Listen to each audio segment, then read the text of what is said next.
Welcome to For the Horse. I'm Chris Adderson, the founder. And in this video presentation, I'll show you how you can ride your horse in harmony, as I have done with several horses, but it took me way too long to do that, too many years. Our students now can reach their goals much quicker with what I'm about to show you. The country they were visiting, and they were doing a performance at the University Theater that I was attending. And I was 19 years old at the time. So I sat fairly close to the front, not the front row, but I was close enough that I could hear the dancers breathing. And I was in the middle of the seating, so I could see all the angles of movement. And during the performance, I was completely captivated. And I was spellbound by the breathing, by the angles of the movement.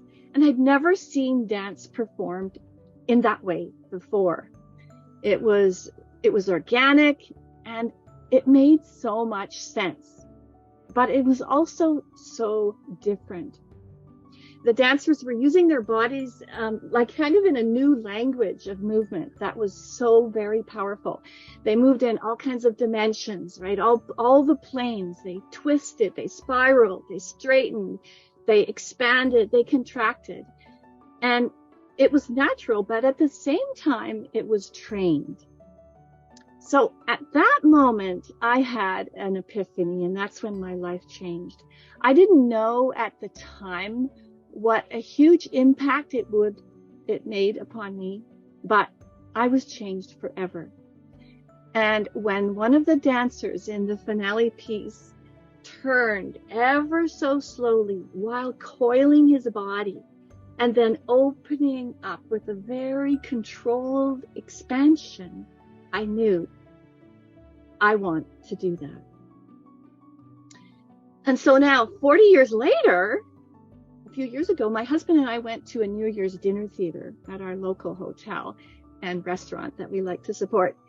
And we sat in groups on circular tables where we ate dinner first, right? And then we watched the play.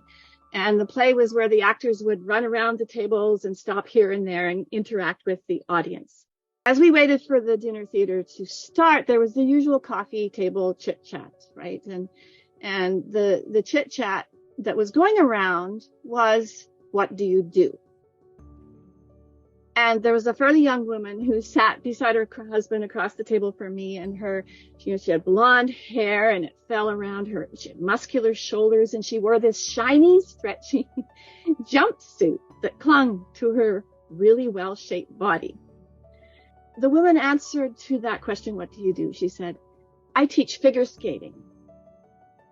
And I thought that really makes sense to me, because in her jumpsuit or her spandex stretchy thing, she had super developed quads and gluteals. So I was like, okay, yeah, you're a figure skater. So she went on to then crow about herself, about how she had skated with these top people and how she was a top skater and that she was a trainer. And I listened, nodding in agreement, but I didn't know any of the people that she spoke of. And so when she was done, she turned to me and she said, and what do you do? And I said, I dance with horses. And she said, oh, so you're a dancer. What kind of dance? Now, when anybody asks me that question, what kind of dance? It's usually a question from somebody who has had some experience with dance. They're curious maybe, but somehow I found this woman was not really that curious. She was more interested in boasting about herself. So I answered, oh, I performed professionally with the Graham technique. So she sat back in her chair. She folded her arms and she said, who did you dance with? And I said, the Toronto Dance Theater. She said, you did? Really? Prove it.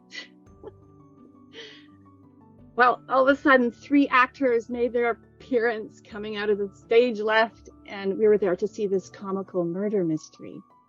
And throughout the entire Act 1, my husband had his nose buried in his phone, occasionally looking up when the voices got louder and the actors came closer.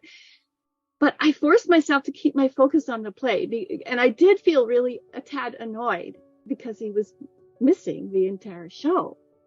When intermission came around, it was such a relief because I could talk to him and I could find out what was he doing on his phone. Most of the people at our table had left to go walk around. And I knew that this woman who said, prove it, there was no way I could prove it, that I'd done that. But, well, it was so many years ago, right? But my husband had found a way. And it just so happened that it was the Toronto Dance Theatre's 50th anniversary that year, that season. And they were celebrating by posting all of the dancers who had danced with them over the years. And my name was the one at the top. So our figure skating friend, Scott held, when she got back, he held up the phone so she could see. She didn't really say much after that. But most importantly, she knew Martha Graham, who was the 20th century most important dancer. She had been exposed to that shift in dance education, which was spearheaded by Martha. So she knew what things like the contraction and the release were. She knew what the spiral was. And she knew how you had to have so much control of your body to be able to go into the floor and come back out of the floor again. And when I danced with Martha in New York City and Toronto in those pioneer years, the Graham technique was was very much considered alternative or out there. But now her work is incorporated into every dancer's education and performed on world stages by top ballet companies. Martha, basically, she revolted against classical ballet. She then reshaped how professional dance was taught and also how it was performed. But after her death, she also reshaped so many areas other than dance that humans benefited from. So I feel the equestrian world is at a turning point right now, same as dance was 50 years ago. We're just a little farther behind. And that turning point is that riders are not willing to follow the conventional way of doing things anymore. But there's a void. So they find themselves in a void and not knowing how to bridge that gap. And so that's what I've created. I created a riding program or a technique which has the scope and the magnitude of the techniques of classical dressage, of natural horsemanship, of equitation. But it's so much more than that. It's more expressive. It's not mechanical. It's more understanding the horse. It's not the dominance model. It's more getting in touch with what feel really is. It's not obscure terminology and antiquated methods of rider positioning. So it's a complete program that if you show up and you do the work and you follow along with compassion and commitment, you will reach your goals with your horse. I promise.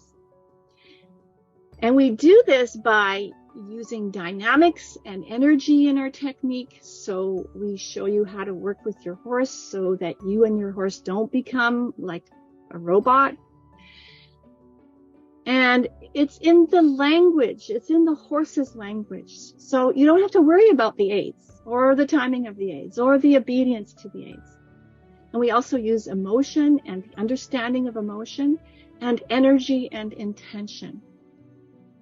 And so by translating horse language into human language, very precisely, we show you how to communicate with your horse clearly and effectively.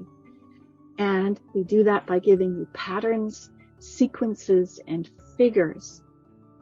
which is the absolute best way for any person, any rider, to learn how to ride. What do you think it was about that moment when I sat in the audience? I was 19 years old. I was watching the dancers move and flow, and I watched that final